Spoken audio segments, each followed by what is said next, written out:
En la última década y media se ha vuelto sumamente fácil obtener lo que uno busca, con tan solo darle a unas cuantas teclas en el teclado.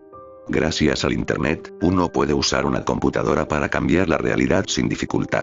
Solo pon unas palabras en un motor de búsqueda y tienes una abundancia de información a tu disposición. Ha llegado al punto de que es difícil imaginar la vida sin semejante herramienta. Pero si vamos una generación hacia atrás, cuando las palabras streaming y torrent solo se usaban en conversaciones sobre el agua, la gente se intercambiaba software cara a cara en reuniones. Se daban juegos y aplicaciones en disquetes de 5, 25 pulgadas, las cuales tenían sus títulos escritos con Sharpie. Aunque claro, la mayoría de esas reuniones eran para que ciertos individuos ahorrativos y con mentalidad comunitaria se intercambiaran juegos populares como King's Quest y Maniac Mansion. Sin embargo, sí hubo algunos programadores talentosos que diseñaban autónomamente sus propios juegos para luego compartirlos. Aquellos que recibían esos juegos seguían compartiéndolos con otros, y si uno de esos juegos estaba bien hecho, llegaba a difundirse por todo el país. Hasta se puede decir que estos tipos de repartimientos en los 80 eran prácticamente el equivalente a los vídeos virales de hoy día. Pero el juego del cual les hablaré hoy nunca logró difundirse de esa manera. Solo fue repartido por la bahía de San Francisco. Ese juego se llamaba Luna Pálida. Ya no existen copias, y cualquier computadora que alguna vez tenía instalado ese juego no es nada más que chatarra enterrada bajo capas de basura y poliestireno.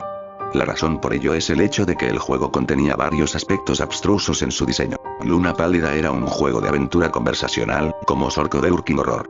Apareció en un tiempo donde tal género ya no tenía mucha popularidad. Al iniciar el juego, se presentaba una pantalla totalmente negra, salvo por unas cuantas líneas de texto. Te encuentras en una habitación oscura. La luz de la luna brilla por la ventana. Hay oro en la esquina, justo al lado de una pala y una soga. Hay una puerta hacia el este. Comandos.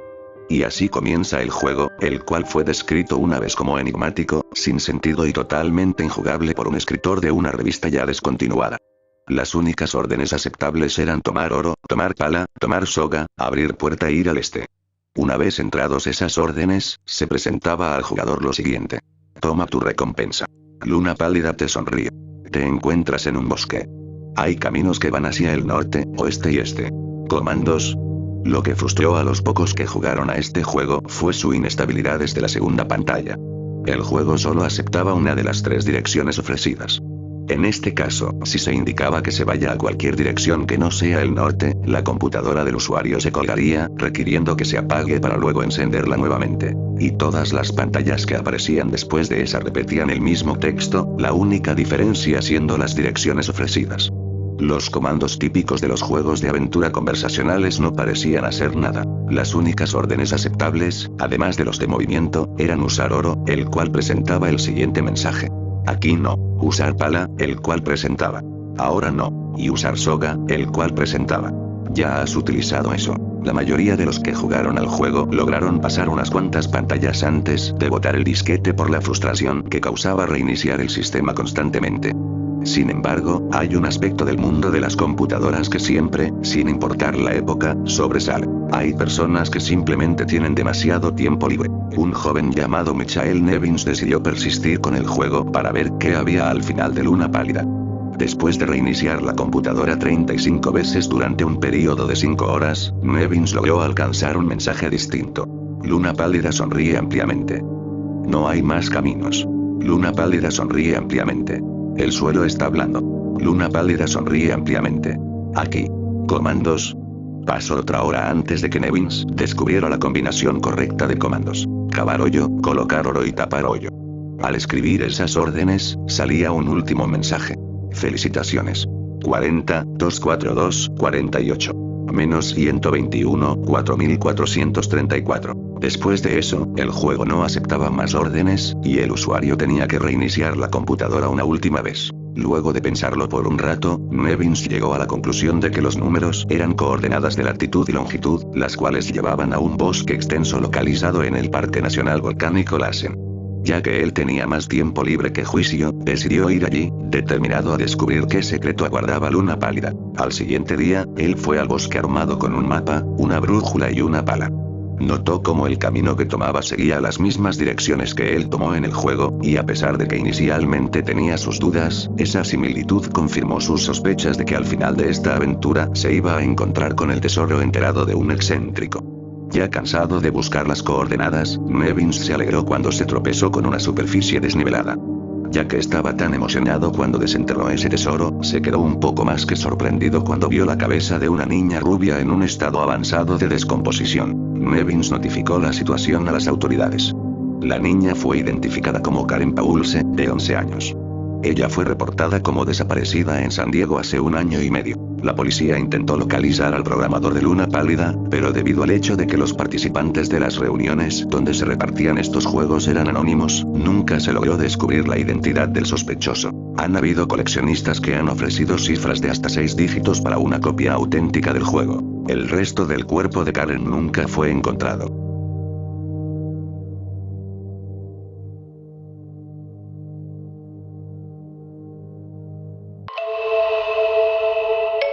Acabo de despertarme, y veo frente a mí una decoración barata de Halloween. Un esqueleto de cartón que brilla en la oscuridad, pegado en la puerta de mi armario. Y no, esta no es otra de esas historias creepies donde algo o alguien está esperando ahí dentro para salir a mitad de la noche y atacar, eso espero. Ahora mismo, todo lo que puedo ver en las penumbras de mi cuarto es el débil resplandor verde pálido de esos huesos amarillentos.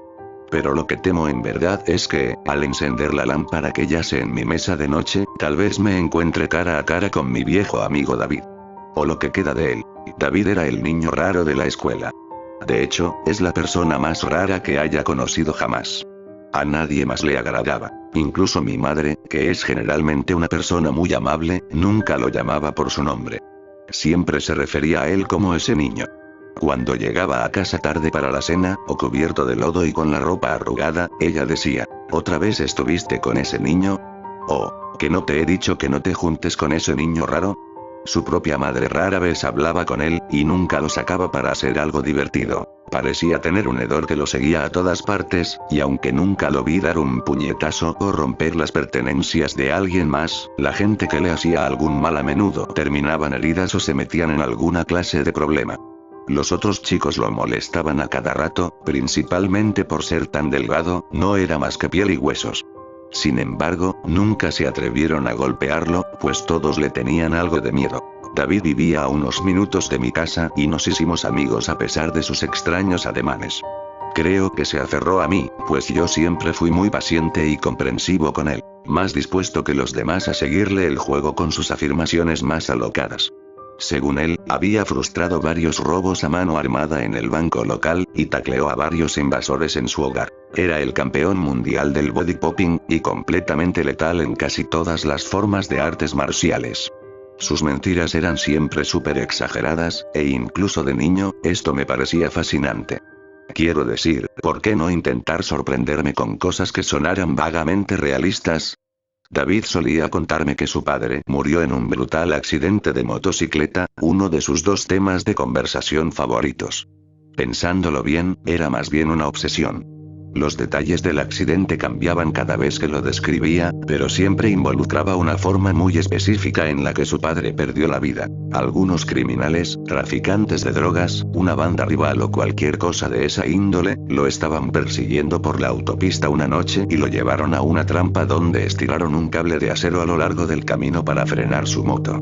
Su padre viajaba a tal velocidad que la fricción que se formó cuando salió volando sobre el manubrio y se deslizó por la carretera hizo que se desdoblara.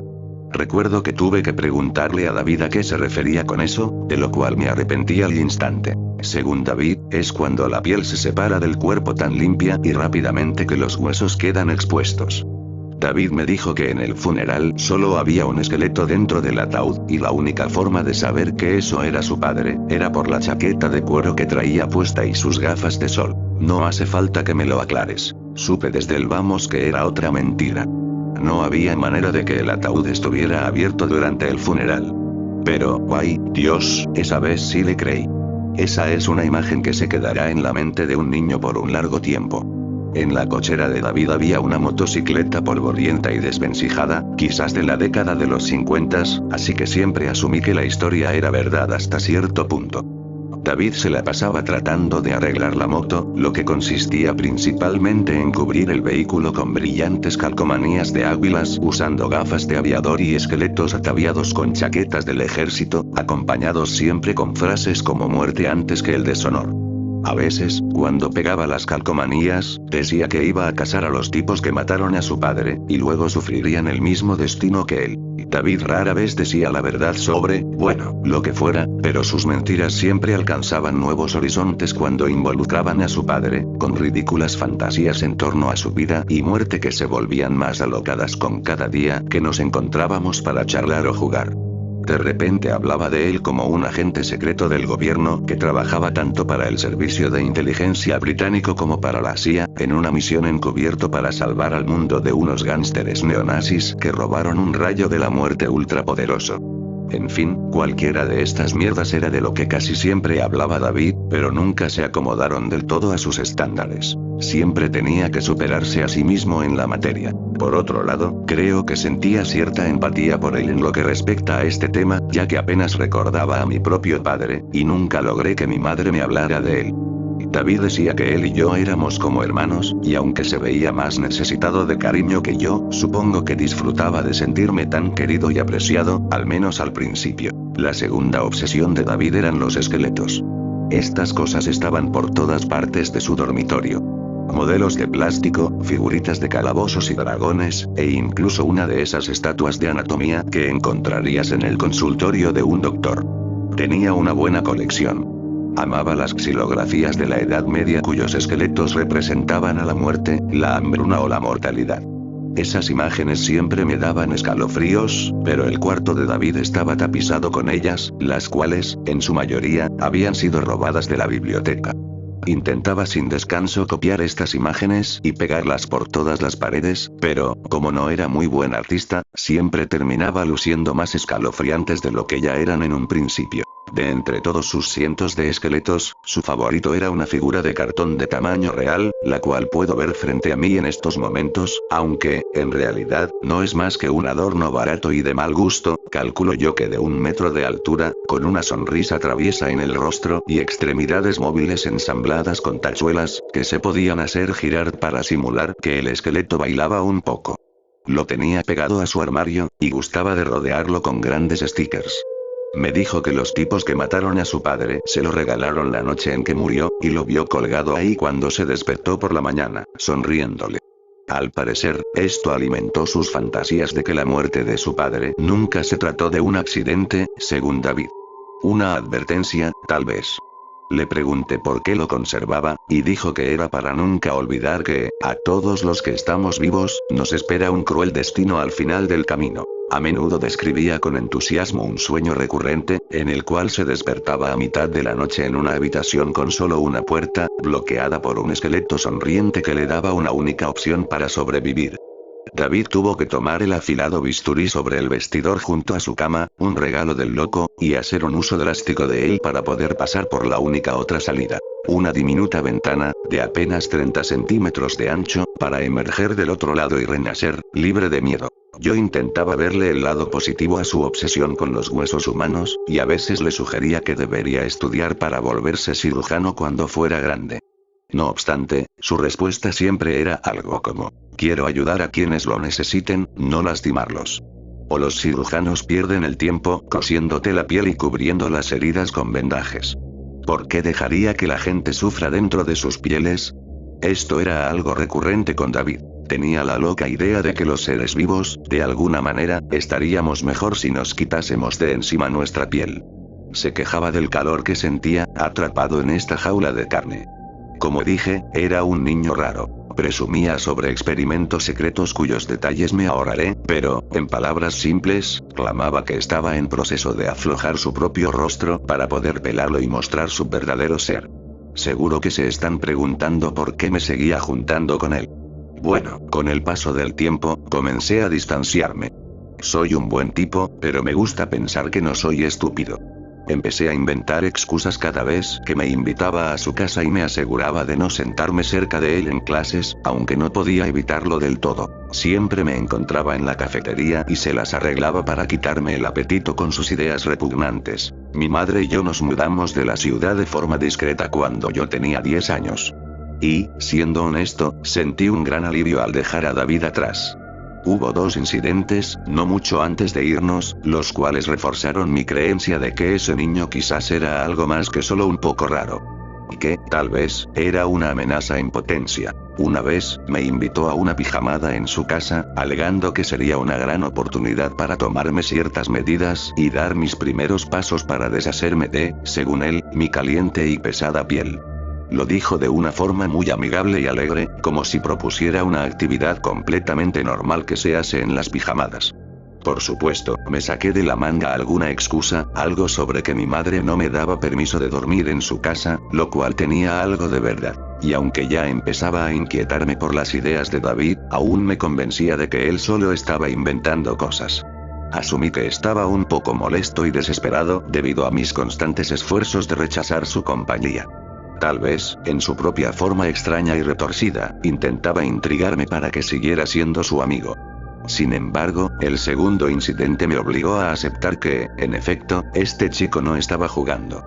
Tarde por la noche, a tan solo unos días de mudarnos, desperté de una terrible pesadilla sobre David, y pegué el grito en el cielo cuando vi a aquel esqueleto fluorescente pegado a la puerta de mi armario, sonriéndome, a tan solo unos metros de mi cama, con sus extremidades balanceándose suavemente gracias a la brisa que se colaba por la ventana. Solía dejar mi ventana abierta por las noches, pues supuse que era demasiado pequeña para que alguien entrara por ahí. No obstante, parece que David se las había arreglado para pasar, con todo y su esqueleto de cartón. En ese tiempo, David era un niño flacucho que yo podría haber cargado sin mucha dificultad, aunque, incluso para él, debió quedarle muy justa esa entrada. Mi mamá entró corriendo, mas nunca le dije por qué estaba tan asustado, pensando que me metería en problemas por dejar que David se escabullera en nuestra casa mientras dormíamos. Ya nunca más dejé la ventana abierta durante las noches después de eso, de hecho se convirtió en mi regla número 1 en la vida. Regresé el esqueleto a la mañana siguiente, molesto, pero para ese punto estaba tan asustado del tipo que, en lugar de quejarme por su truco tan cruel, solo fingí que me gustó la broma y le pregunté por qué lo había hecho. Él actuó sorprendido, jurando que nunca entró a mi cuarto en la madrugada. No me molesté en discutir con él, solo inventé unas excusas sobre la marcha y me fui. Mientras caminaba por la banqueta, sin intenciones de volver, noté que David me miraba desde su habitación, con una extraña mirada en su rostro que no me gustaba para nada. Se veía agotado, sin energías, y, a lo mejor, un poco asustado. Fuera como fuera, no me volví hacia atrás. Era tiempo de dejar ese sitio atrás para nunca regresar. Nos mudamos a la ciudad vecina y asistí a una preparatoria diferente a la de David. De hecho, nunca volví a verlo. Ni siquiera sé cómo luce hoy en día. Un par de años más tarde me enteré, gracias a alguien que conoce a algunos familiares de David, que su padre no murió en un accidente de motocicleta. De hecho, ni siquiera está muerto. Los abandonó porque no soportaba a su esposa, o tal vez al mismo David, lo que hace que me pregunte, entonces ¿por qué este niño se obsesionó con la gente que pierde su piel? Como dije, no nos mudamos muy lejos, solo estábamos a varios kilómetros de distancia y, aunque yo nunca me lo topé de nuevo, a veces, mi madre podía verlo deambulando por ahí, en las calles, y solía preguntarle cómo estaba. Ella nunca dejó de referirse a él como ese niño o ese chico. A menudo, deseaba en voz alta que se hubiera quedado atrás para siempre, donde dejamos nuestro antiguo hogar. Siempre me pareció curioso lo incómoda que la hacía sentir. Después de todo, y a pesar de lo que pensara, no dejaba de ser un niño flacucho que no tendría oportunidad alguna de ganar en cualquier tipo de pelea. Empecé a sospechar que, quizás, mi mamá sabía cosas sobre él que nunca me contó. Llegué a escuchar historias de amigos que aún vivían en mi viejo vecindario sobre mascotas que desaparecieron durante la noche, y que, al cabo de unos días, eran halladas en un estado deplorable y repulsivo. Sin embargo, nadie me contó todos los detalles del asunto, salvo que se sospechaba que David estuvo involucrado. También hubo un incidente donde David sacó un cuchillo contra un bully de la escuela, amenazando con cortarlo. Y aunque nunca se encontró evidencia que lo respaldara, él y su madre fueron presionados para que se cambiara de escuela. Con el tiempo empezó a desvanecerse de mi mente. Solo lo clasificaba como otro chico raro que cuenta historias estúpidas a la gente para llamar la atención. A veces, tenía pesadillas sobre esqueletos marchando por las calles, reclutando gente para su ejército sin piel. Pero, todos tenemos pesadillas de vez en cuando, ¿no? Honestamente, pensé que David crecería para sorprender a todos, convirtiéndose en una suerte de doctor mundialmente reconocido, o un exitoso cirujano plástico que trabajara en Beverly Hills.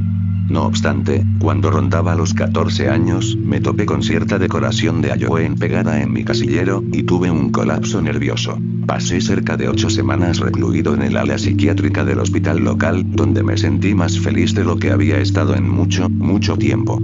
Creo que se debió a las confiables rutinas diarias que tenía ahí dentro, la estabilidad y, por supuesto, la seguridad. Mi mamá me visitó casi a diario, y a pesar de que nunca fui un alumno muy popular, tuve la fortuna de hacer 4 buenos amigos que me visitaban con frecuencia, por lo general, en los fines de semana. Hacían bromas sobre que estaba encerrado en el loquero, y que me daban terapia de choques, lo cual podría sonar cruel para algunos. Pero sabía que eran buena gente, y todos compartíamos el mismo y estúpido sentido del humor.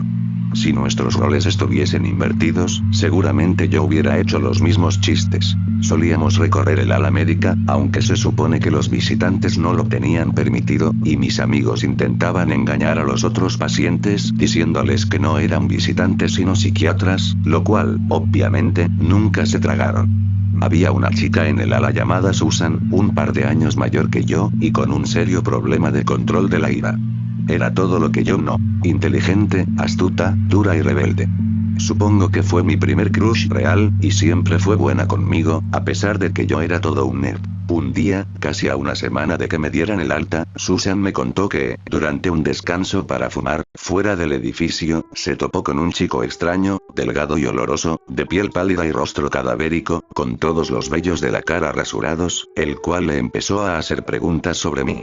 No quería darle su nombre, y ella lo mandó a volar tan pronto le fue posible. Y aunque Susan me contó esto actuando cool como de costumbre, podía notar que el tipo la inquietaba.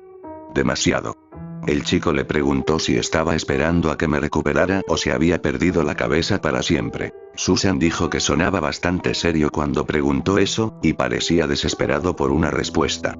Ella amenazó con golpearlos y volvía a acosarla. Tiró su cigarrillo y volvió al interior. Sin embargo, él la siguió y continuó preguntando cosas raras. Que si yo me estaba cortando, o si tenía una mórbida obsesión con mi mortalidad. Lo último que gritó conforme ella se alejaba presurosamente por el pasillo, fue una petición. Quería que ella metiera de contrabando un afilado bisturí para mí, en caso de que lo necesitara. Yo le resté importancia al incidente para calmar a Susan, e hice lo posible por evadir sus preguntas, lo cual terminó amargando las cosas entre nosotros, pero mi filosofía respecto a David es que él era mi problema, de nadie más. Solo yo me hice su amigo, y supongo que en su momento lo alenté cuando, en realidad, debí ser más duro con él, y luego me mudé, y lo dejé solo. Creo que cargaba conmigo algo de culpa por la forma en que manejé nuestra amistad. Ahora, estaba cosechando lo que sembré. No soportaba la idea de que mis errores afectaran a otros. Por supuesto, ahora veo la situación muy diferente. No fui más que su víctima. Él jugaba conmigo como si fuese una marioneta o un esqueleto del Día de Muertos, bailando al son de su mórbida canción. Pero, en ese entonces, no era capaz de verlo. Nunca le conté a mi mamá lo que pasó con el esqueleto en mi casillero, al igual que lo de su amistosa visita en el hospital. Claro, no era estúpida. Sabía que David me acechaba como un tiburón cuando huele la sangre de sus presas.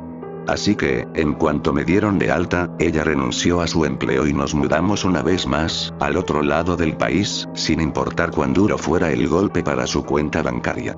Nos aseguramos de contarle esto a un grupo de personas que podría contar con los dedos de una sola mano. Literalmente, jamás volví a ver a alguno de mis amigos. Escuché que Susan desapareció un año después aproximadamente. La policía condujo una búsqueda, mas nunca se encontró rastro de su paradero. Eso es todo lo que sé. Siempre fue alguien muy rebelde, y me convencí a mí mismo de que, seguramente, solo se aburrió de su vida y huyó para empezar una nueva.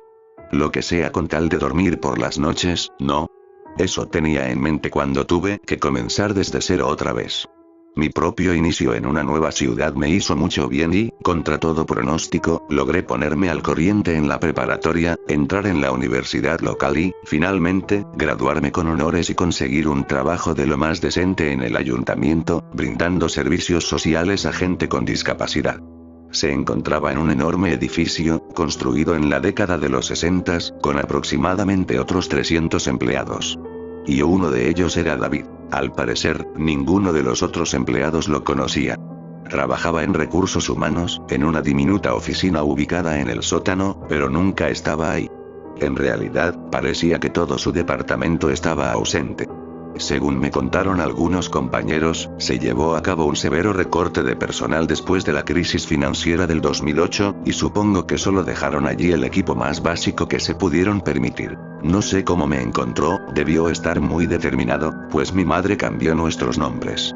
Al principio, no sabía que trabajaba ahí. Antes de saberlo, escuché algunas cosas sobre un recién llegado llamado David. Pero, seamos honestos, es un nombre muy común, y, como dije, parecía que nunca había gente en su zona de trabajo. Semanas después pude ver su nombre completo en un memorando, y sentí como si me hubiesen sacado las tripas de tajo. El correo hablaba sobre una fiesta de Halloween. David, según entendí, se había ofrecido para traer sus propias decoraciones, y que con ellas dejaría el lugar exquisitamente tétrico. En cuanto terminé de leer el correo, salí del edificio, regresé a mi pequeño departamento y sin pensarlo dos veces empecé a empacar mis cosas. Tal era mi afán que ni siquiera anuncié mi renuncia. Recuerdo que, un par de días antes de eso, describía a un hombre excéntrico de apariencia singular, casi tan delgado como la rama de un árbol del parque, el cual llevaba encima tantas prendas de ropa que apenas si podías verle la piel. Incluso llevaba gorra y guantes, a pesar de que el clima era algo cálido, incluso para ser octubre. Una gran bufanda de lana le cubría nariz y boca, y unos lentes oscuros cubrían sus ojos. Quise mantenerme incrédulo al principio, hasta que ella me aseguró que su piel era como la porcelana. Dudo que sea coincidencia que encontrara trabajo en recursos humanos. Allí, podría saber todo sobre mí en un parpadear. Todo lo que necesitaba saber estaba ahí. Dejé la ciudad esa misma tarde, retiré mis ahorros y cerré mi cuenta bancaria. Me deshice de mi teléfono, compré un boleto de autobús en dirección a una ciudad a la que nunca había ido y renté un cuarto barato por tiempo indefinido. Este es el cuarto donde estoy ahora. Traté de pasar desapercibido en la medida de mis posibilidades. Por suerte, mi mamá me enseñó a tener siempre suficiente efectivo para poder mudarme sin problemas en caso de ser necesario, o simplemente para permitirme comida decente y pagar el alquiler. He vivido modestamente de todas formas, así que no me molesté. No comía mucho y evitaba situaciones o eventos sociales. Terminé desarrollando un miedo a contarle mucho sobre mí a otras personas, en especial los detalles que refieren a mi antigua vida. Apenas si salí de esta habitación durante el último par de meses. Ayer, leí una noticia en el periódico sobre un terrible accidente de tráfico, que tuvo lugar no muy lejos de donde crecí. El hombre involucrado era de mediana edad. Reconocí su apellido. Los detalles no eran claros, solo se contaba que lo llevaron al hospital a toda velocidad, tras conducir su motocicleta directo a un cable de acero que estaba colocado a la mitad de un tranquilo camino en el campo. Un camino que, cuando era niño, recorría todos los días. Iba acelerando cuando chocó, supongo que su cabeza tocó primero el asfalto. En esa situación, no hay mucho que una chaqueta de cuero y pantalones puedan hacer para salvarte el pellejo. Observé por horas la pequeña fotografía de su rostro. Era, vagamente familiar. La policía pide información sobre el incidente. Podría contactarlos, pensé, tal vez mañana por la mañana. Primero necesito recostarme y cerrar los ojos. No quiero pensar en nada. Pensar es malo. Debía vaciar mi mente. Y, de pronto, sentí calor, mucho calor. Me sentía apretado y asfixiado dentro de mi propia piel. No quería otra cosa que quitarme mi enorme abrigo de carne y dejar que mis huesos por fin pudieran refrescarse. Dormí como nunca, mucho mejor que en estos últimos meses, años quizás, como si me hubiese quitado una gran carga de los hombros. Y ahora, heme aquí, despierto, sobre mi cama, contemplando el esqueleto que se alza frente a mí. Su brillo ha disminuido por los años. Son las 3 de la mañana. Pronto, la tenue luz de un nuevo día llegará a mis ojos, forzándome a confrontar la presencia en mi cuarto. La presencia en mi cabeza, en mi vida. Ya lo entendí. Por fin entendí que esta cosa siempre ha estado ahí. Si huyó, me perseguirá, y ya no tengo en dónde esconderme. Hay una fría brisa entrando por mi ventana. Supongo que olvidé mi antigua regla de nunca dejar abiertas mis ventanas. Debí pensar que estaba a salvo, pues la ventana es diminuta, tal vez de apenas 20x15 centímetros. Nadie sería capaz de entrar por ahí en una pieza.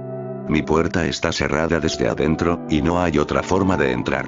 ¡Qué ingenuo! Conociendo a David, con su complexión y pensamientos, habrá encontrado la forma de escabullirse. Mi viejo amigo David, o lo que queda de él. Apuesto que, si estiro mi mano hacia la lámpara que yace en la mesa de noche, también encontraré un bisturí.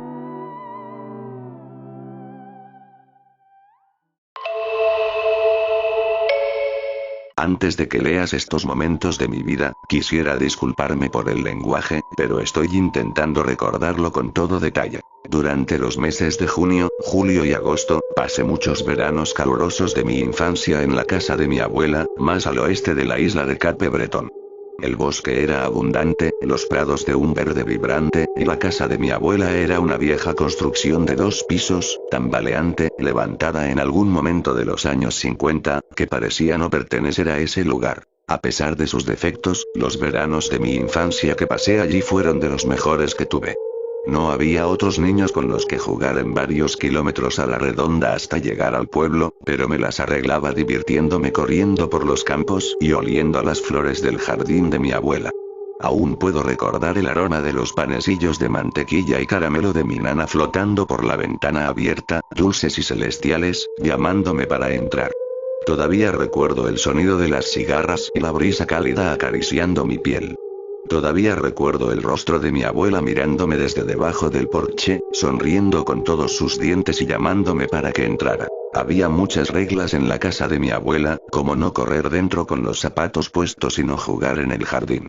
Algunas no tenían sentido para mí, como cerrar con llave las ventanas y las puertas antes de dormir, aunque vivíamos a kilómetros de la civilización. Apagar la televisión a las 8 y estar en la cama a las 9 era lo peor en una noche sin escuela. Incluso había reglas no escritas, cosas que nunca le pregunté a mi abuela, como no dormir con los brazos o las piernas fuera de la cama, revisar 2 veces ventanas y puertas, no cerrar por completo la cortina de la ducha, no esconderse debajo de las camas o en los armarios, o no desatar la cuerda del ático del clavo donde estaba enrollada. Aunque algunas cosas eran extrañas, mi abuela era una mujer muy querida. Era delgada, y su cabello, largo y de un plateado brillante, parecía reflejar la luz de la luna. Normalmente lo llevaba recogido en un moño apretado, lo que hacía más notorias las arrugas de su ceño, pero cuando lo soltaba podía decirse que era hermosa. Cuando mi abuelo estaba vivo, solía llamarla su zorra plateada, pues alguna vez fue joven, hermosa y de temperamento fuerte. Pero ella era la única capaz de responderle con ingenio y rapidez a una de sus bromas. La edad la había suavizado, sus hijos la habían vuelto más emocional, la muerte de mi abuelo la había dejado triste y distante, pero nunca dudé de su amor por mí. Mi abuelo pasaba mucho tiempo en el oeste, así que sus visitas eran raras, pero maravillosas. Mi abuela solía decir que le gustaba tenerme allí cuando él se iba durante el verano, porque la hacía sentirse útil. Supongo que, viéndolo ahora, mi nana estaba sola. Intentaré detallar los hechos cronológicamente, aunque era pequeño y he borrado muchos recuerdos de esa época, con buena razón. Mi abuela vivía debajo de la casa. Nunca la vi acostarse a dormir. Nunca pensé mucho en ello. Era un niño grande, capaz de dormir solo, con las cobijas bien metidas a mi alrededor y los dedos y pies lejos del borde de la cama. Sin embargo, hubo muchas veces en las que ella venía a visitarme desde la ventana, de pie en el arriate del jardín, susurrándome cosas desde detrás del vidrio. El rostro de mi abuela se aplastaba contra el cristal, sonriendo con todos sus dientes, las manos ahuecadas alrededor de su cara para poder ver mejor hacia adentro. Nunca me pregunté por qué lo haría. Solo era un niño con una abuela un poco chiflada. No había nada más que eso. Cariño, ¿puedes abrirme la puerta? Tengo un poco de frío aquí afuera, me dijo una vez, moviendo apenas los labios para pronunciar las palabras tras el vidrio. La ventana estaba lo bastante alta como para que solo le viera un poco por debajo del cuello, pero pude notar que no llevaba puesta ninguna ropa. Solté una risa infantil y respondí algo como: «¡Qué tontería, abuela! Tienes llave para entrar. Entra antes de que te dé frío». Mi abuela no respondía después de eso, pero su sonrisa nunca desaparecía, ni por un segundo. Seguía allí, en lo que alguna vez había sido el jardín de mi nana, uno de los lugares donde mi abuela no me permitía jugar. Aunque no me hablaba directamente, cada vez que me daba la vuelta, podía escucharla susurrar cosas. No podía entenderlas bien. Pensaba que serían tonterías. No quería mirarla. Algo en mí se sentía incómodo al hacerlo, así que me quedaba acostado, escuchando sus murmullos incoherentes hasta quedarme dormido. Se volvió una rutina. Escucharla susurrar suavemente hasta dormirme, y por la mañana ella estaría en la cocina, preparando el desayuno y actuando como si nada hubiera pasado. Cuando intenté hablar con ella sobre eso, mi abuela se reía y me decía que tenía mucha imaginación, del modo en que los adultos lo dicen a los niños. No volví a mencionarle nada más. Era como un juego entre nosotros. Cada par de noches, mi abuela venía a la ventana y me pedía que la dejara entrar. A veces me decía que era un buen niño, otras veces que era malo. Una sola vez vi su sonrisa desvanecerse. Había estado molestándome todas las noches desde que empezó ese juego. Yo le pedía, le rogaba, le suplicaba que se fuera, que me dejara dormir, que estaba cansado y ya no quería jugar. No fue sino hasta que me irrité tanto que le grité, que me dejó en paz unos días aunque no por mucho tiempo. Ya te dije que no quiero jugar más. Solo entra tú misma y vete a dormir. Su sonrisa se convirtió en un ceño fruncido, pero la mirada en sus ojos me hizo sentir incómodo. Esa noche no me susurró nada, pero cada pocos minutos volteaba y la veía allí, observándome, frunciendo el ceño, con una expresión de enojo. No sé cómo logré dormirme, pero recuerdo haber despertado con el olor del tocino friéndose en la sartén y el sonido de mi abuela tarareando una canción. Una noche decidí, a propósito, dejar la puerta sin seguro. Esperé a que mi nana se fuera a dormir, caminé descalzo por el piso frío, desenganché los cerrojos de la puerta principal, y corrí a mi habitación para esconderme bajo las cobijas, esperando que mi abuela finalmente desistiera del juego. Esa noche no vino a la ventana. Entró por la puerta de mi habitación. Pude oír cómo se ponía en cuatro patas. Pude oírla arrastrarse por el suelo. Pude oírla meterse debajo de mi cama. Y esa noche, escuché susurros que venían desde debajo del colchón, con mi oreja pegada al borde de la cama y las cobijas cubriéndome por completo. Tengo hambre, mucha hambre, puedo olerte, decía. Me moví en la cama, dándole la espalda a la pared y a la ventana. Ya no quería jugar ese juego.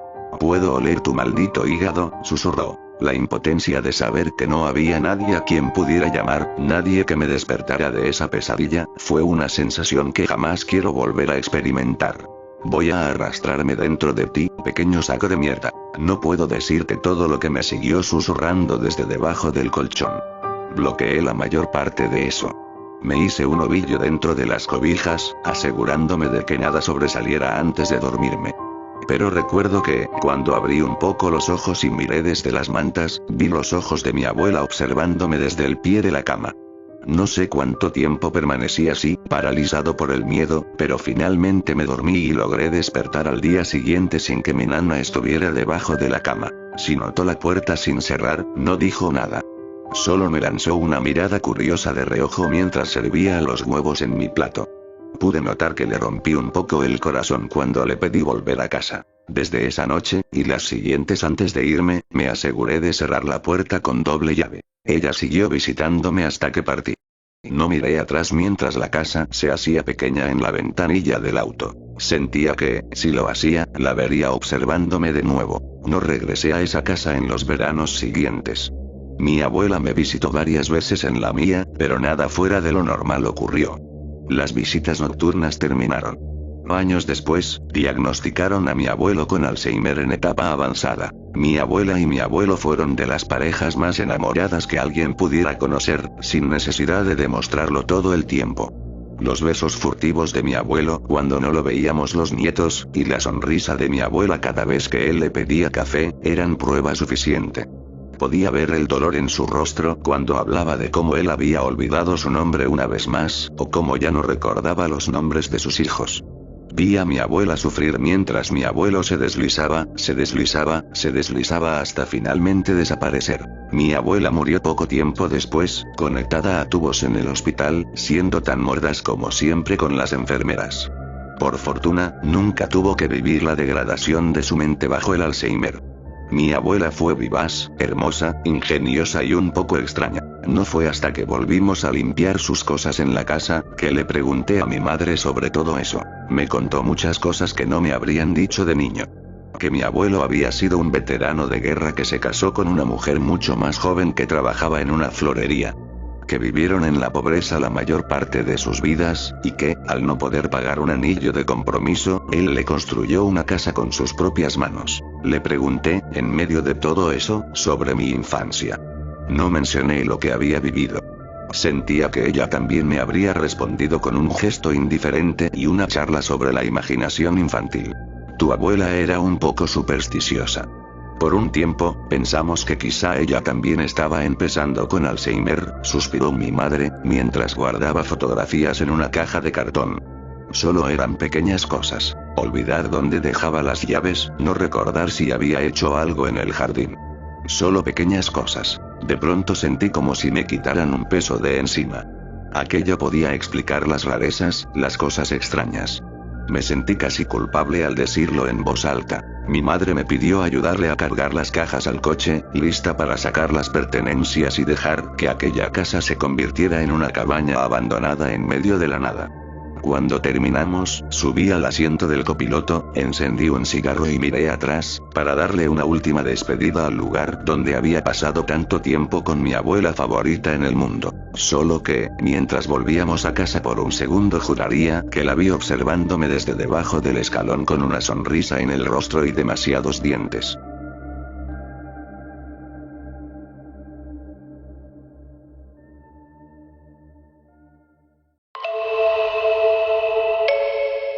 Cuando escuchamos al doctor hablando sobre Dennis, estábamos tan listos como pudiera estarse.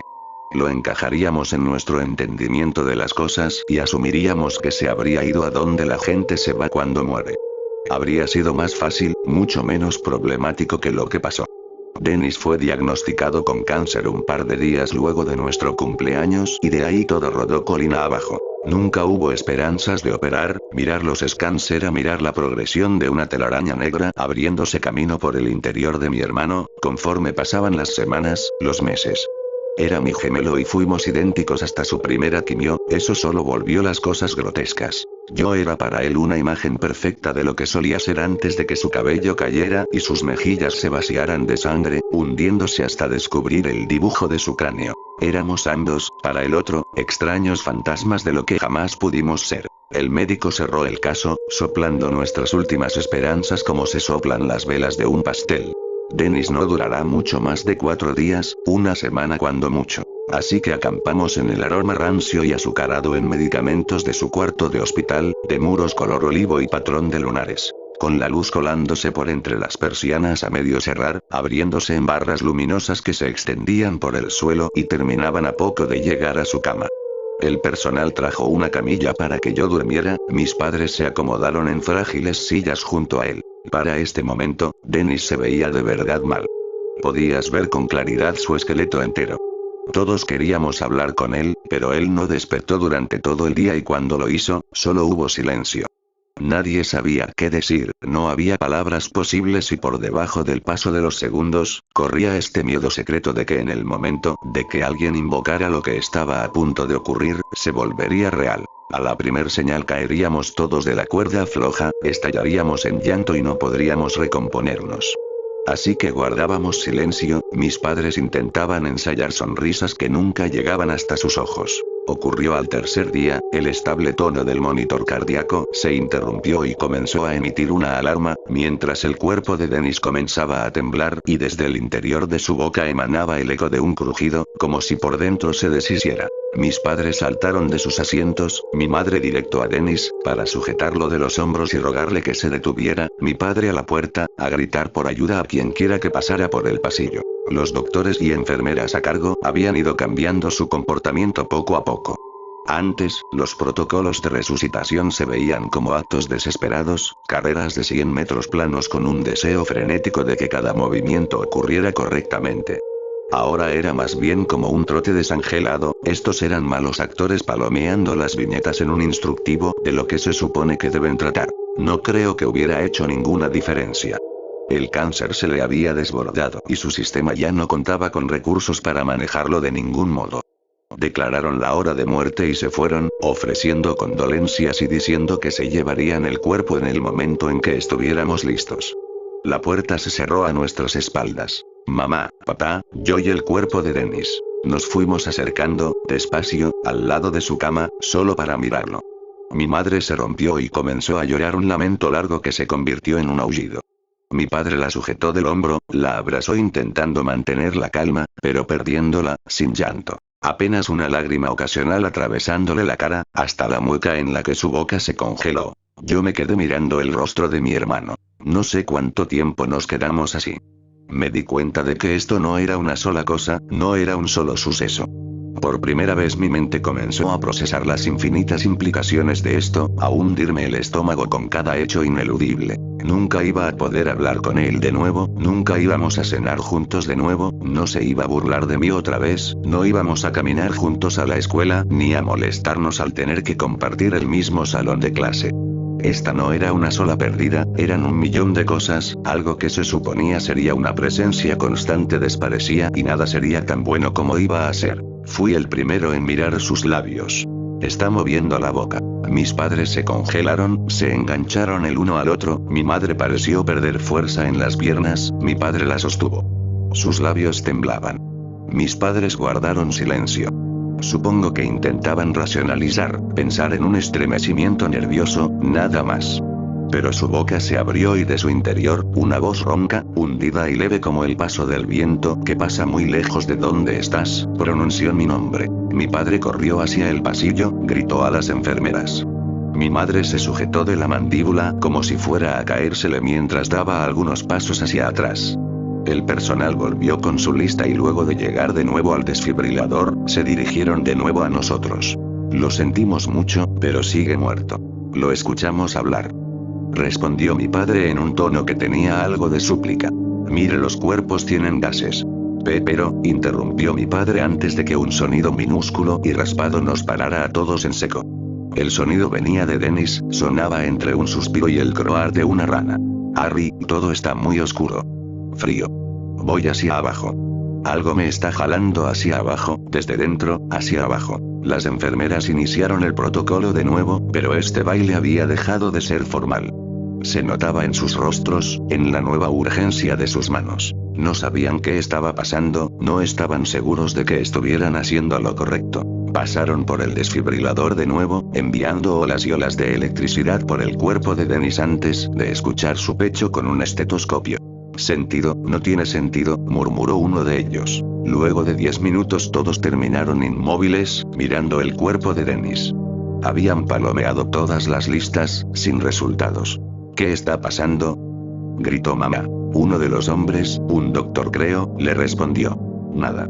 Nada está pasando. Bombeamos oxígeno y no obtuvimos respuesta. No hay pulso y no podemos inducir uno por más de 1 o 2 segundos. La temperatura del cuerpo ha bajado 3 grados. Está muerto. Pero lo escuchamos, dije. Lo sé, pero está muerto. El aullido seco apareció de nuevo, haciendo palidecer al doctor y a mi papá, a todos. Harry, por favor, ¿dónde estás? Me acerqué a su lado. No me aliviaba escucharlo. Tenía miedo. Esto estaba mal y quería huir, quería correr, quería que estuviera muerto para que pudiéramos llorar mis padres y yo. Pero puse mi mano sobre la suya, huesuda, helada. Aquí estoy. Puedo ver algo gris ahí abajo. Un poco de gris, está tan lejos. No solo lo veo, lo siento. Lo siento y nunca me imaginé que algo pudiera estar tan lejos. Ya estoy demasiado abajo, y tengo que bajar mucho más para llegar a lo gris. No supe cómo responder, así que solo me quedé ahí y lo escuché hablar acerca de la oscuridad. A veces me respondía, a veces no. Muchas cosas ocurrieron alrededor mío durante las siguientes horas. Cada persona trabajando en el hospital a esa hora entró y salió del cuarto al menos una vez. Incluso mis padres comenzaron a moverse una vez que aceptaron que yo era el único al que Dennis parecía escuchar. El cuerpo fue revisado por cada especialista disponible, nadie comprendía. Comenzaron a moverlo en una camilla, llevándolo hacia el equipo que no podían mover hasta el cuarto. Tuve que acompañarlo, yo era el único que lo mantenía hablando. No lograron concluir nada. Desesperados, decidieron realizarle una resonancia magnética. Prepararon un cadáver para meterlo en una máquina destinada a los vivos. Mi familia entera estaba en el cuarto. Un frío y confundido miedo se me había enganchado en la tripa, haciéndome sentir náuseas a cada tanto. Creo que tenemos algo, dijo el técnico que observaba los monitores. Por favor, dígame qué está pasando, suplicó mi madre. Había abandonado el horror y la esperanza y ahora se encontraba, por encima de todo, exhausta, con la cara enrojecida y vacía. Mire, este scan busca la sangre en el cerebro. La cosa es que la sangre en el cerebro no se está moviendo, porque no tiene pulso, pero algo está pasando ahí dentro. El análisis solo puede verlo un poco, alguna clase de actividad. No podría estar seguro, pero creo que la actividad está enfocada en la zona encargada del control de movimiento. Todo lo demás está por completo muerto. Él está consciente, obviamente, está usando oraciones completas, ¿Pero qué? Es como si quien quiera que se esté encargando de pensar eso, se encontrara en otro lado, pero aún estuviera interactuando con la zona encargada del lenguaje. Eso es correcto, respondió una nueva voz. Miré sobre mi hombro y me encontré con un hombre viejo vestido con un traje de color gris. Llevaba barba bien recortada y canosa, el control de su silueta relajada contrastaba con el torpe caos que se había desatado a nuestro alrededor. ¿Quién es usted? Mi nombre es Daniel Coanes, dijo, extendiéndole al técnico una tarjeta de negocios. Vengo del Instituto Orpheus. Somos una entidad de investigación médica semi-privada y hemos lidiado con casos como este. El presidente del hospital ha aceptado dejarnos analizar el caso. Silenciosos, un grupo de hombres se reunió detrás de Coanes. Estos hombres nos ayudarán a establecer la confidencialidad necesaria en la situación. Nos haremos cargo del muchacho. Más hombres, algunos en monos de blanco brillante, sintético, con un extraño logotipo hacia la izquierda del pecho, subieron a Dennis de vuelta a la camilla de ruedas y nos guiaron al pasillo. Acatamos sin preguntas, sin palabras que se nos ocurrieran, porque al menos estas personas representaban nuevas posibilidades, un camino completamente nuevo que tal vez nos explicara todo. Metieron a Dennis en el anfiteatro de la morgue. Mire, ¿qué quiere hacer?, preguntó mi padre, en una voz ensombrecida que dejaba claro lo cerca que estaba de romper en llanto. Coanes, que había venido caminando delante de la camilla, con una velocidad impensable para su edad, se detuvo una vez que entramos en el quirófano e invirtió un tiempo deliberado en mirarnos a los tres a los ojos. Seguíamos aún en el pasillo, la puerta al quirófano se cerró a nuestras espaldas. Se dirigió a nosotros en un tono bajo y reconfortante. No queremos abrirlo, este lugar es simplemente el más tranquilo de todo el hospital. Aquí no hay distracciones. Todo lo que queremos es entender qué le ocurre a su hijo. Este escenario ha ocurrido antes. Su hijo está consciente y hasta donde podemos entenderlo, solo hablará con su hermano. Queremos que Harry nos ayude a hacerle algunas preguntas. Pensamos que esto funcionará mejor si se quedan solos. Hemos colocado cámaras y micrófonos en el salón, para poder seguir lo que ocurre. Mis padres no respondieron nada durante un rato. Mi padre rompió el silencio con algunas palabras débiles, casi desordenadas. ¿No piensan que pueda volver? Sé que si ocurre no podría durar mucho, pero quisiera que volviera aunque fuera poco, no le dije. Si tal cosa es posible, juro que haremos todo lo que esté en nuestro poder para que ocurra. Preparamos un cuarto aparte para ustedes dos. Coanes señaló hacia más allá, por el pasillo. Había un par de tipos con batas esperando. Pete y Shirley los llevarán allá, si son tan amables de seguirlos. Mis padres comenzaron a avanzar, lentos, como sonámbulos por el corredor. Mi madre hundió la cara en el hombro de mi padre. Mi padre continuó mirándome de reojo, como si temiera verme desaparecer. Se fueron. La mano de Coanes se posó sobre mi hombro. Se inclinó, para poder mirarme a los ojos. Esto debe ser muy duro para ti, tal vez el peor día de tu vida. ¿Crees que puedas soportar una pequeña clase de historia? No pude responder de ningún modo, pero la pregunta logró encontrar algo de curiosidad en mí, en medio del delirio y el impacto de todo. Asentí. Koanes sonrió. Uno de los momentos más significativos de la historia humana fue el alunizaje. No se trata del hecho en sí lo que fue significativo, sino el hecho de que estuvimos en contacto con ellos durante todo el trayecto. Estaban enviando señales de radio a la Tierra, podían responder. ¿Crees que el alunizaje pudo haber sido de tanta importancia, de no haber contado con la conexión con nuestros hombres, mientras se abrían paso hacia la inhóspita superficie de un lugar del que no estábamos destinados a saber nada? ¿Qué tal si hubieran llegado ahí y no hubieran vuelto? ¿Qué tal si tuviéramos la seguridad de que arribaron, pero no hubiéramos tenido comunicación con ellos? Lo seguía y no conseguí responder con un no sé. No teníamos idea de si los astronautas volverían, que se quedaran ahí era una posibilidad muy real. Aún así lo hicieron. No importaba si la misión fallaba o no. No importaba si no había un retorno triunfal. ¿Sabes por qué? ¿Sabes qué era lo que en realidad importaba? Lo que importaba más que cualquier cosa era hablar con ellos mientras estaban ahí arriba, tener la conexión con tres hombres valientes en el vacío, describiendo los primeros pasos de un hombre en lo desconocido.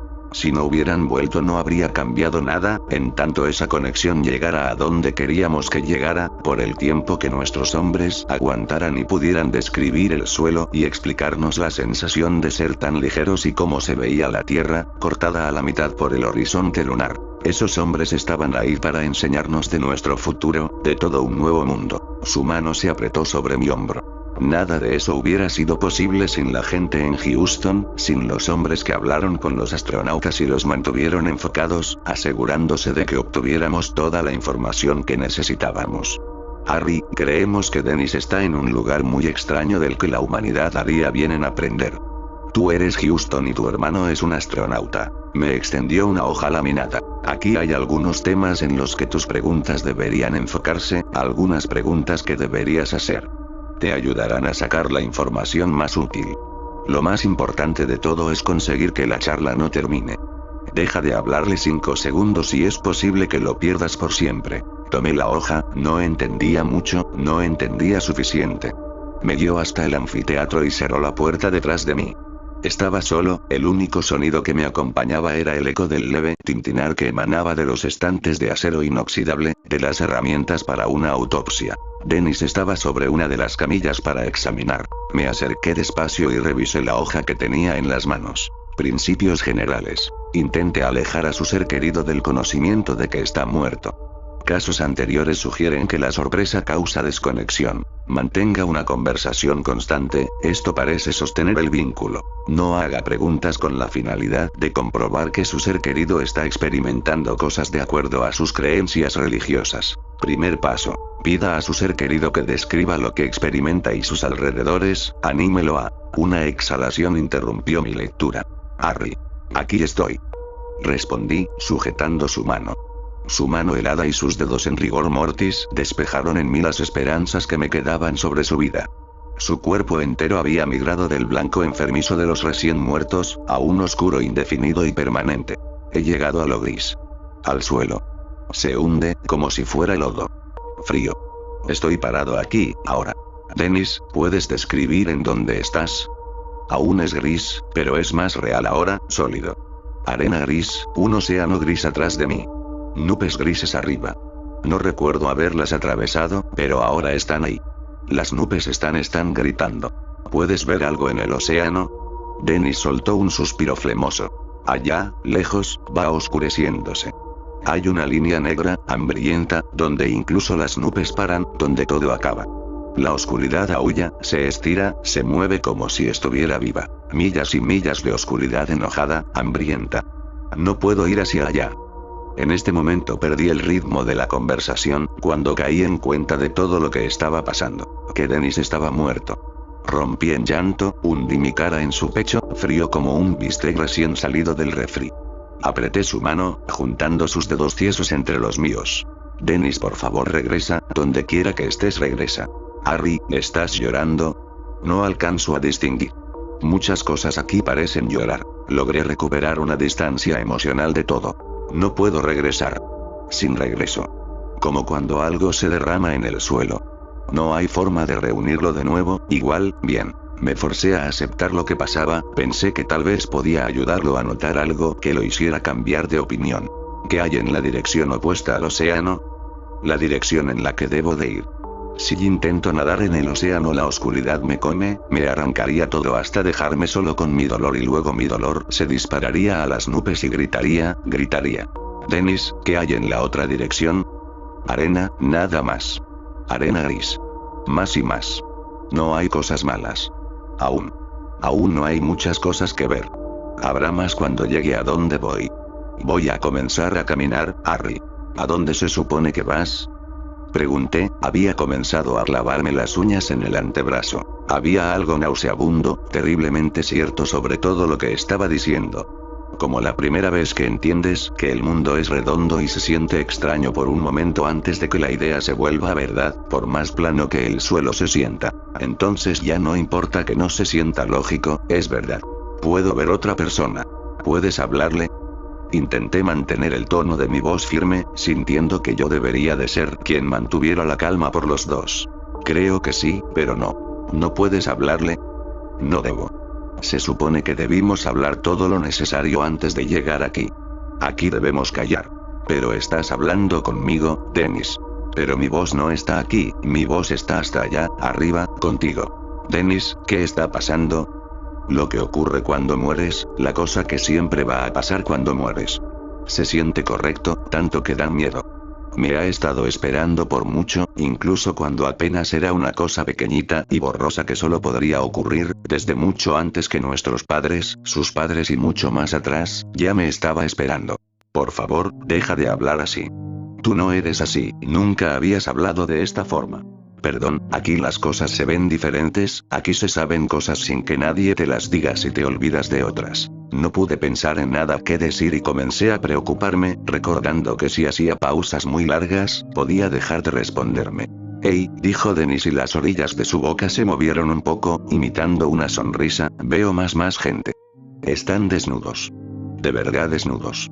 No tienen ropa y son grises y arrugados, pero no nada más, eso se puede ver dentro de ellos, como si sus muros se hubieran caído y se vieran como en realidad son. Sus pensamientos y sentimientos, algo así como colgándoles, como fantasmas. Es como si alguien le hubiera quitado las cortinas a su pasado. Están tan desnudos, Harry. Produjo un sonido ligero que pretendía ser una risa. Eso da miedo de verdad. Oh, creí que tal vez hubieras creído que era divertido. No creo que vayamos a reírnos de las mismas cosas. Creo que ahora eres distinto. Creo que sí, así es. ¿Qué están haciendo las personas? La mayoría de ellos se están moviendo en la misma dirección que yo, hacia el centro. ¿El centro de qué? Simplemente es el centro, de este lugar, tal vez de todo. Pero que, estaba perdiendo el control de nuevo, ¿por qué tienes que ir? No tengo que. Nadie tiene que, así como no tienes por qué apretarle la mano a nadie cuando te la ofrece, o responderles cuando te llaman. Solo se siente incorrecto no hacerlo. Es lo que se supone que debes hacer y no hay ninguna otra buena opción. Además, no se siente bien destacar del resto. ¿Qué pasa si destacas? Depende. Hace algunos días pasé junto a esta mujer. ¿Hace unos días? Dije agarrándome del acero helado de la mesa de operación mientras una sensación de vértigo me iba llenando. No tienes ni un día muerto.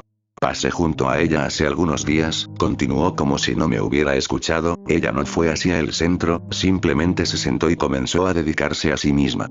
Tenía un lado de sus costillas completamente abierto y estirado hacia arriba del hombro. Su piel era quebradiza, como madera vieja o piedra escarpada.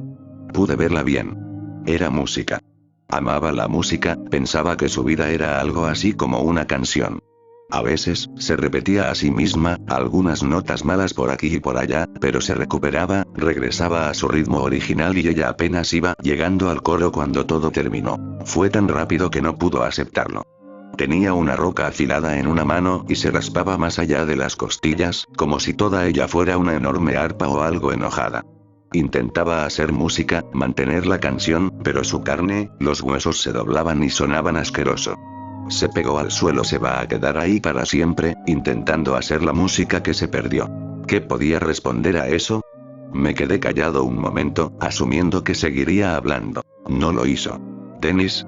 Dennis. Sin respuesta. Un escalofrío me recorrió el cuerpo. Comencé a golpear su pecho. Dennis, Dennis, vuelve. Un gruñido escapó de su boca, desde el fondo de su cuerpo destrozado, causando que saltara hacia atrás y resbalara, estrellándome contra algunas estanterías y provocando una lluvia de instrumental quirúrgico sobre mí. No tuve tiempo de pensar en nada antes de forzarme a ponerme de pie para ir a buscar los ojos de mi hermano. Sujeté su mano, la apreté tan fuerte como pude. Harry, dijo, el alivio fluyó, manso. Ha pasado tanto tiempo, han pasado años. ¿Qué? He estado caminando durante años. Años y años. Sigue poniéndose peor. No ha pasado un día. Han pasado tantos años y todo está peor. ¿Cómo está peor? Se pone peor conforme me acerco al centro. Hay tanta gente ahora, miles, cientos de miles, todos caminamos hacia el centro. ¿Qué es tan terrible? Hay más, muchos más como la chica con el arpa que te conté, atorados, intentando arreglar qué ha pasado, enojados por lo que ha pasado. Han echado raíces, se quejan, maldicen a la gente que creen que les hizo esto. Algunas veces algunos se juntan y cuando se ponen duros y frágiles como viejas estatuas, sus formas comienzan a crecer juntos, comienzan a compartir el dolor. A veces hay montañas de ellos, paisajes enteros de gente llorando sobre qué tan injusto es todo. Yo sigo caminando. ¿Y a dónde vas? Te lo dije, hacia el centro. Me estoy acercando. Todas las nubes con rostros que gritan se curvan, son jaladas hacia la misma dirección, retorciéndose en dirección al centro. Por favor, simplemente deja de caminar, da la vuelta y regresa. No puedo. No hay retorno. Además, debo moverme junto al resto, como los demás. Hacer algo raro es la manera más rápida de hacer que las antenas te vean. ¿Qué son las antenas? Comencé a verlas más conforme me fui acercando al centro. Aquí están por todos lados. Son estas cosas. Caminan en tres patas, como zancos, cubiertas en escamas negras, afiladas, como espinas. ¿Te acuerdas como el acuario, como estos erizos que vimos en el acuario? Pero la parte de arriba, la parte principal, es más exacta, como si un artista la hubiera esculpido. Me da la impresión de una especie de pieza de ajedrez. Cuando te ven, van hacia ti, tambaleándose, pero nunca cayendo de esas enormes patas anquibanas. Sí, así las describirías, patas anquibanas. Se detienen justo encima de ti y te quedas en medio de sus patas y puedes ver los agujeros debajo del trozo principal, arriba. Entonces los tentáculos salen. Rojos, huecos, con pelos irritantes, bajan y comienzan a ajustarse en ti, moviéndose a tu alrededor. Casi no te importa, al comienzo, porque son rojos. Aquí todo es gris y negro y es todo lo que has visto por años. Gris y negro en todas partes y esos tentáculos son rojos y eso es hermoso, pero entonces te tocan y es horrible. Cada cosa mala que has sentido, cada cosa mala que te ha ocurrido comienza a burbujear de tu superficie, asfixiándote. Todo el dolor que alguna vez pasó sobre ti se eleva, arriba y afuera y las antenas se alimentan de eso. Lo lamen con sus tentáculos. Adoran el sabor de todas las cosas que no debieron ocurrir. Aman el sabor de la miseria. Cuando se llenan, se van y tú te levantas y sigues caminando. Jesús Dennis. Jesús. Está bien. Son malos, pero uno obtiene perspectiva aquí. Seguro, dan miedo, pero no son nada comparados con el centro. Son rémoras, apenas el musgo que crece en las orillas. Si realmente son como erizos de mar, entonces el centro debe ser como un tiburón, como una ballena u otra cosa gigantesca en el fondo del mar que es demasiado grande para salir un día a la superficie. Nunca habías usado expresiones como esas. No sé cómo describirlo. Cuando estás aquí, cosas como esas se te desmenuzan en la cabeza y no necesitas haber aprendido una palabra para entenderlo. Este lugar está menos obsesionado con causas y efectos, con que 2 más 2 sean 4. Su trabajo no es ser lógico.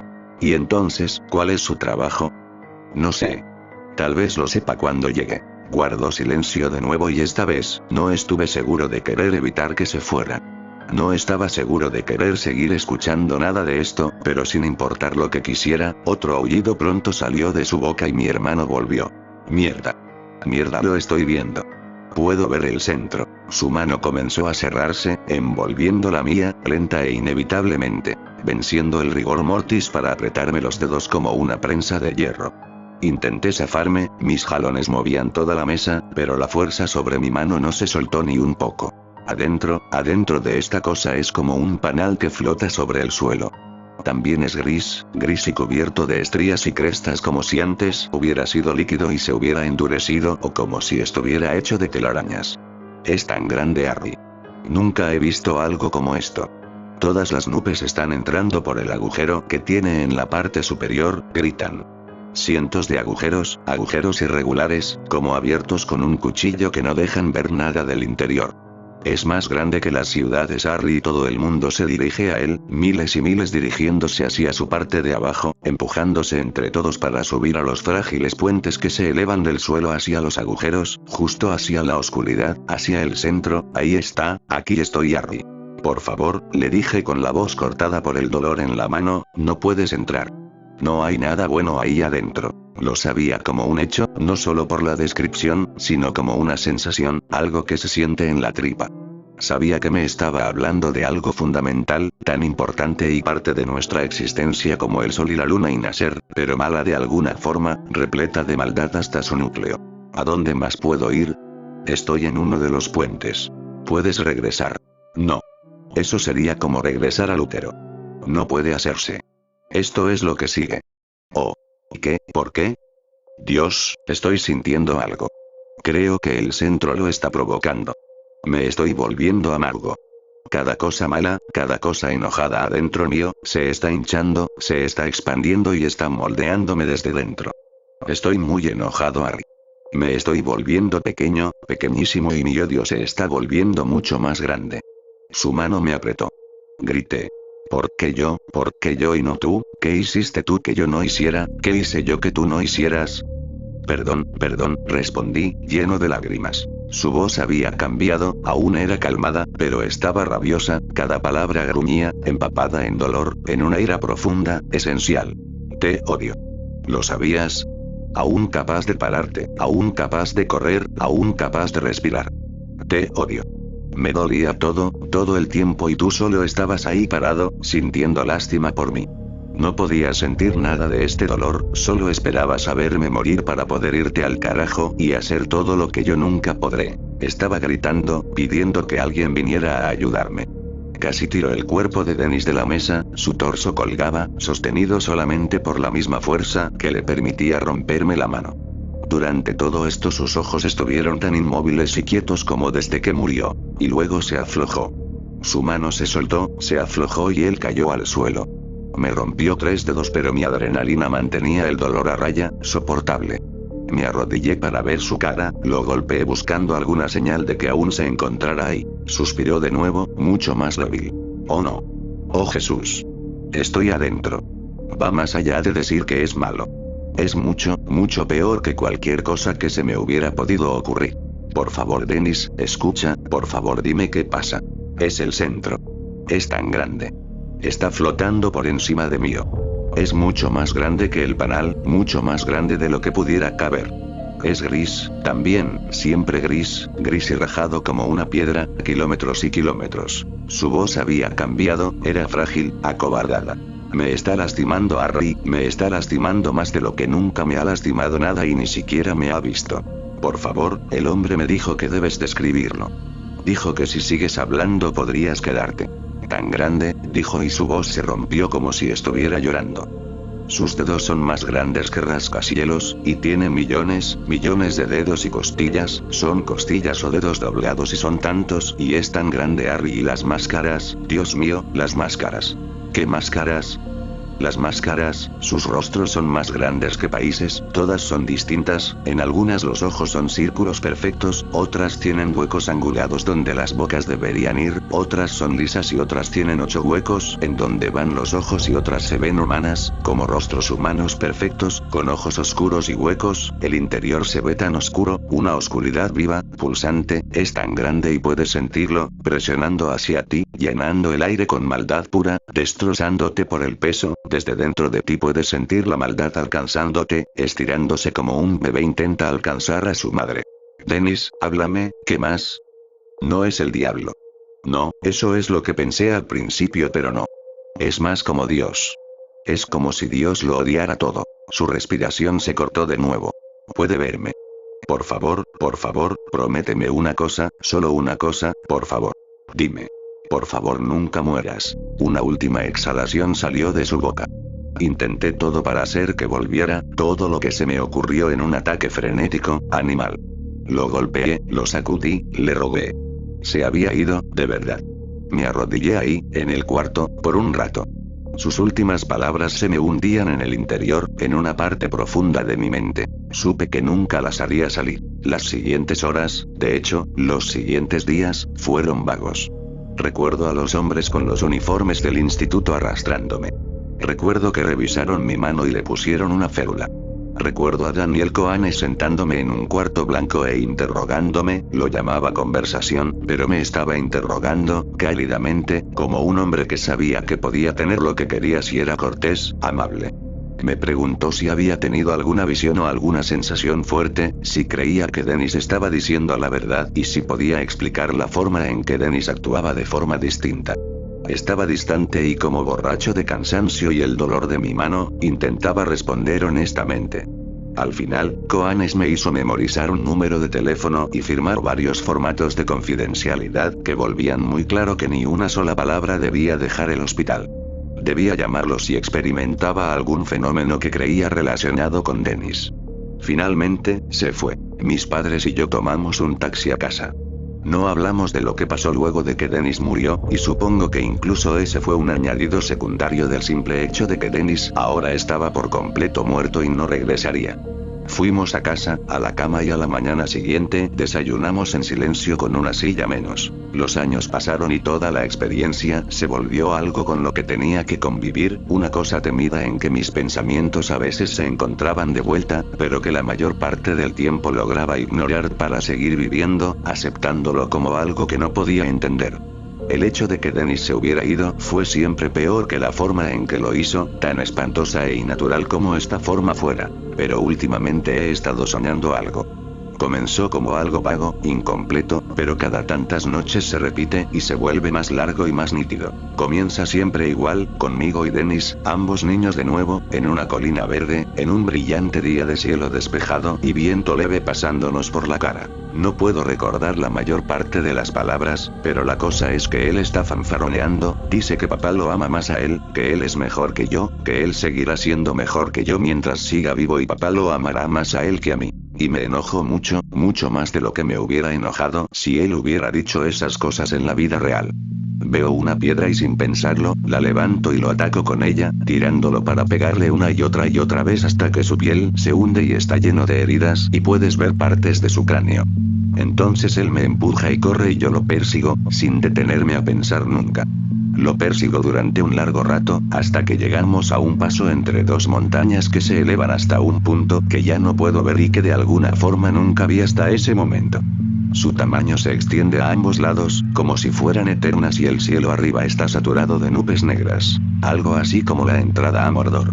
Siempre me detengo en este punto, sabiendo que lo he perseguido lo suficiente. El trabajo está hecho. Entonces comienzo a dejar mi cuerpo, avanzando por el paso, pero sin ser yo mismo ya, solo un observador sin nombre y sin juicio, planeando como un fantasma.